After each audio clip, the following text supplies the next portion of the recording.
Hey everyone, welcome back. I'm doing another reading from the book Silence in the Age of Noise today by Erling Cargill. I wasn't sure if I'd get it done today actually because I'm about to go out to the theatre with my daughter and happened to be ready early. Otherwise, I was like, I'm not sure it's going to get done today.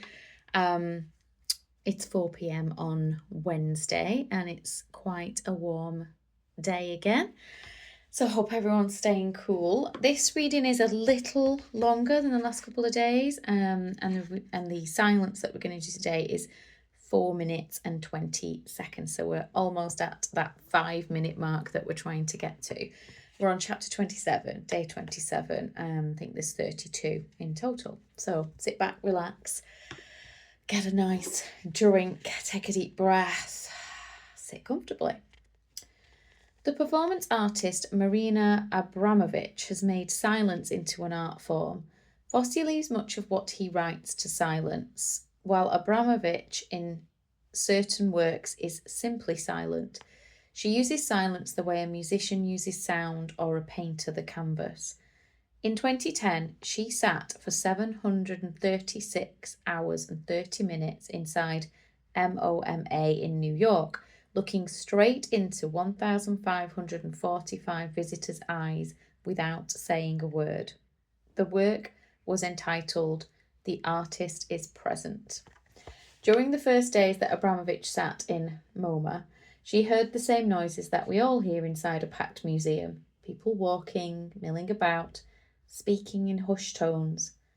After a few days, she was able to perceive the cars passing outside the building.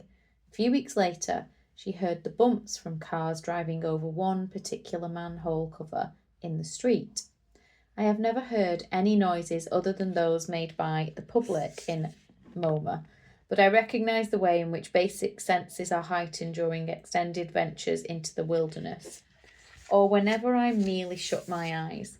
My sense of smell and hearing improve, and if I cover my ears, I can see better. According to Abramovich, the opposite of silence is a brain at work, thinking.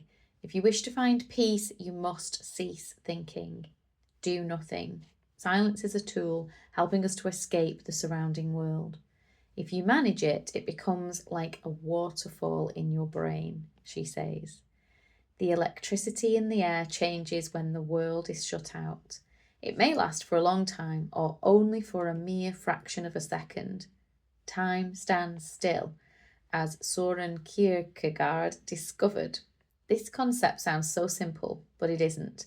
The first time Abramovich travelled to the desert, she was afraid. She experienced the opposite of silence, although her surroundings were so quiet that the only thing she heard was the rush of her own blood as her heart pumped it through her body.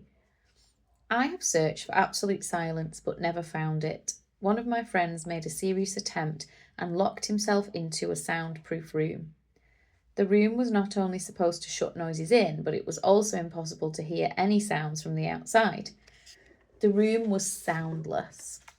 Or was it? My friend heard sounds inside too. Maybe he imagined them, or maybe it was the blood circulating around his body. I don't know, but I believe that absolute silence exists more as a dream than in reality. Chaos. That is the word that Abramovich uses when describing what she experienced in the desert. Despite the fact that everything was completely quiet around her, her head was flooded with disconnected thoughts. She struggled to find calm even in the midst of silence. Her memories and thoughts jostled for her attention. It seemed like an emptiness, while the goal is to experience a full emptiness, she says. The emptiness was so uncomfortable that she is moved to this day whenever she speaks of it. I recognise that experience.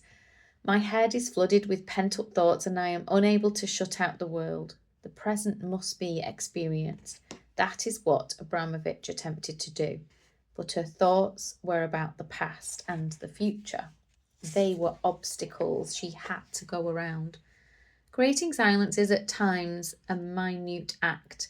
I sometimes do it by jotting down my scattered thoughts on a piece of paper in order to empty my head of them. Afterwards, I can take a look at my notes to see whether there was anything of interest that I should follow up on or simply remember.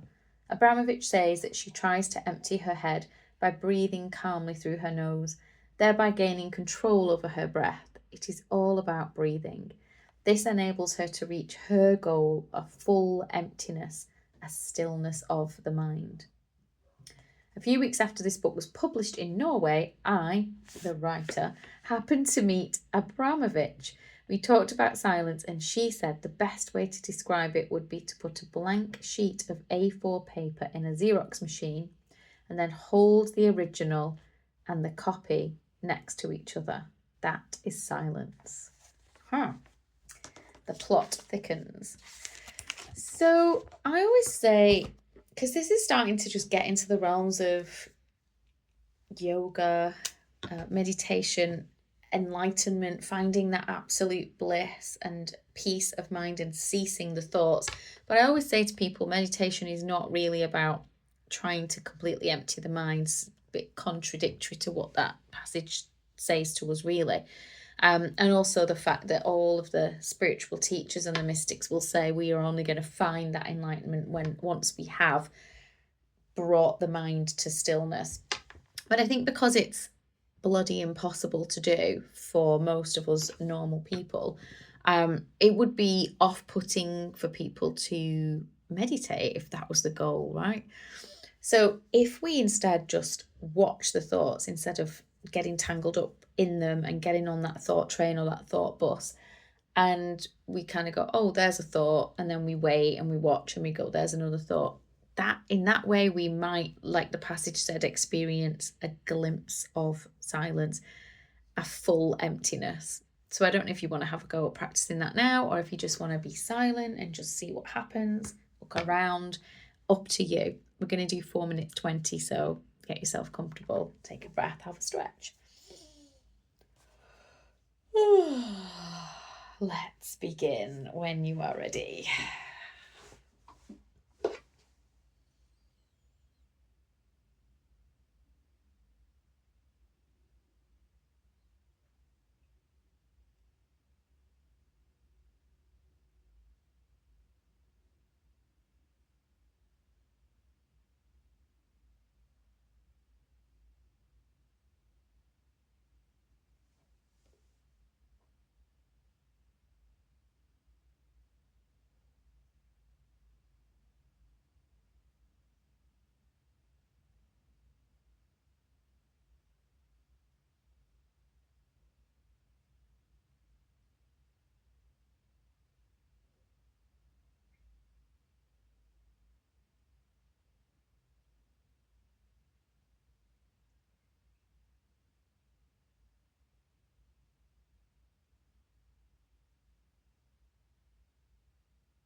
Well done, everyone.